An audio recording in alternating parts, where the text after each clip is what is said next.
Bismillahirrahmanirrahim. Alhamdulillahi rabbil alamin. Wabihi nasta'in ala umurid dunya waddin.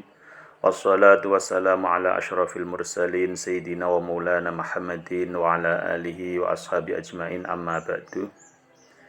Sampailah kita pada hikmah yang nomor 37 dari Hikam Ibnu Athaillah As-Sakandari yang berbunyi, La tata'adda niyatu himmatika ila ghairi fal karimu la tatakhattahu al-amalu. La tata'adda ojo ngliwati apa niyatu himmatika niat sejogati ira ila ghairihi maring liyane Allah.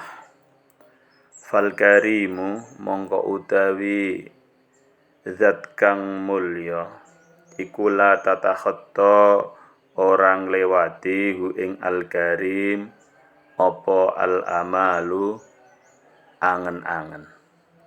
Artinya niat keinginanmu itu janganlah melampaui kepada selain Allah, karena Allah adalah al-karim, karena Allah adalah Sang Maha Pemurah. Dan yang Maha Pemurah itu tidak dilampaui oleh angan-angan. Jadi di sini Ibnu Athaillah As-Sakandari memberi penegasan kepada para salik agar ketika mempunyai niat atau mempunyai tujuan itu jangan sampai kepada selain Allah, karena sesungguhnya tidak ada yang Maha Pemurah atau tidak ada pemurah kecuali Allah.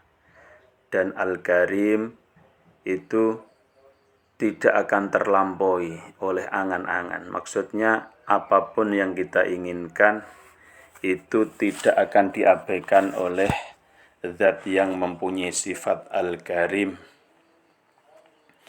Karena Al-Karim itu tidak akan mengecewakan kepada orang-orang yang mempunyai harapan kepadanya.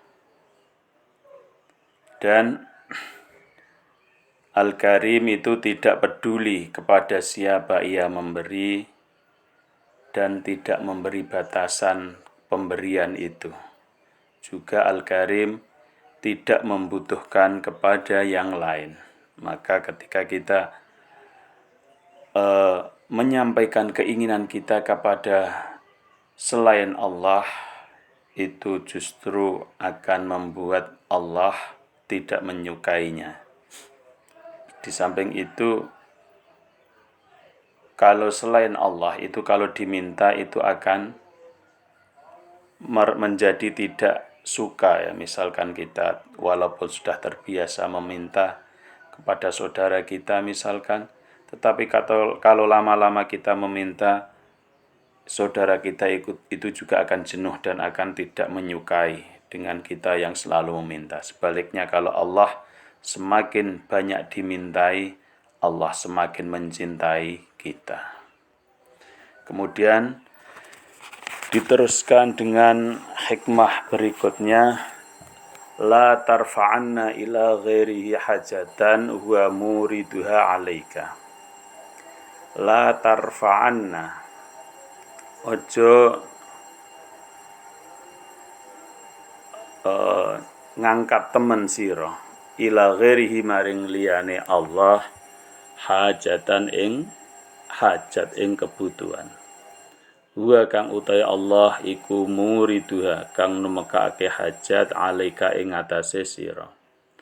Fa kaifa mongko halih kepriye yarfa'u ngangkat sapa ghairuhu liyane Allah ma ing barang kana kang ana sapa Allah huwa ya Allah lahu maring ma iku wadhian kang nyelehake.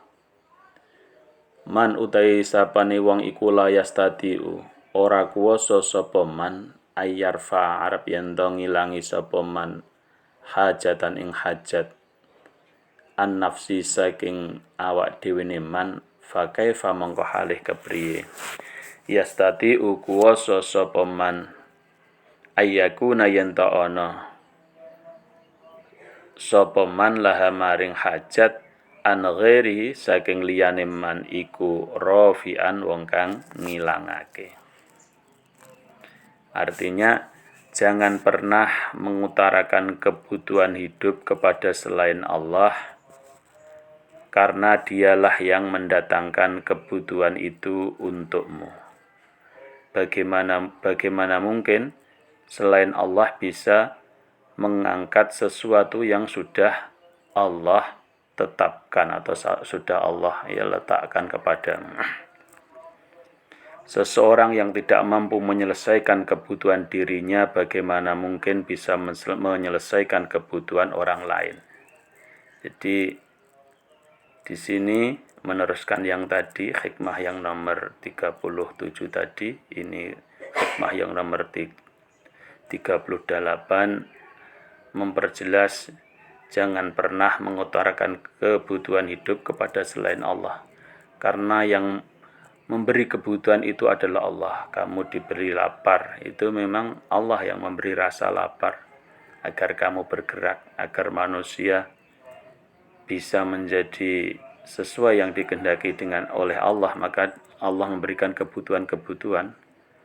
Maka jangan kamu meminta untuk dicukupinya kebutuhan-kebutuhan itu kepada selain Allah. Karena apa? Karena Allah lah yang memberi kebutuhan itu, maka tidak mungkin orang lain bisa menghilangkan kebutuhan itu. Maka tetaplah minta atau selalulah minta kepada Allah. Karena kalau kamu minta kepada selain Allah, sesungguhnya selain orang yang selain Allah itu, biasanya kan orang-orang tertentu, orang-orang yang kamu kehendaki. Ketahuilah bahwa dia juga mempunyai kebutuhan yang tidak bisa ia selesaikan. Lalu bagaimana mungkin orang yang tidak bisa menyelesaikan kebutuhannya sendiri bisa menyelesaikan kebutuhan orang lain? Bagaimanapun dia, bagaimanapun terkenalnya dia. Kalau fenomena di kita di Indonesia ini banyak sekali orang yang mendatangi kepada para dukun untuk minta ini. Padahal kita tahu sekali mereka sangat membutuhkan uang terutama. Apalagi ada yang ditarif sekian-sekian, itu kan menunjukkan bahwa dia sangat membutuhkan sesuatu.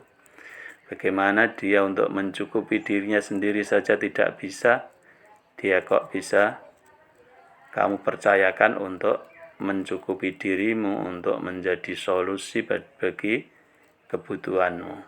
Padahal untuk menyelesaikan masalahnya sendiri dia tidak bisa. Maka selalulah hanya meminta diselesaikannya masalah atau meminta dicukupinya kebutuhan kita hanyalah minta kepada Allah Subhanahu wa taala, dan dengan itu justru kita akan menjadi hamba yang dicintai oleh Allah Subhanahu wa taala. Jadi Allah Subhanahu wa taala itu semakin sering diminta atau semakin kita sering meminta kepadanya, maka Allah semakin cinta kepada kita.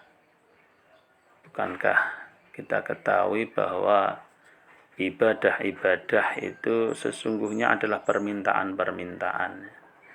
Sholat apa itu ada doa-doa.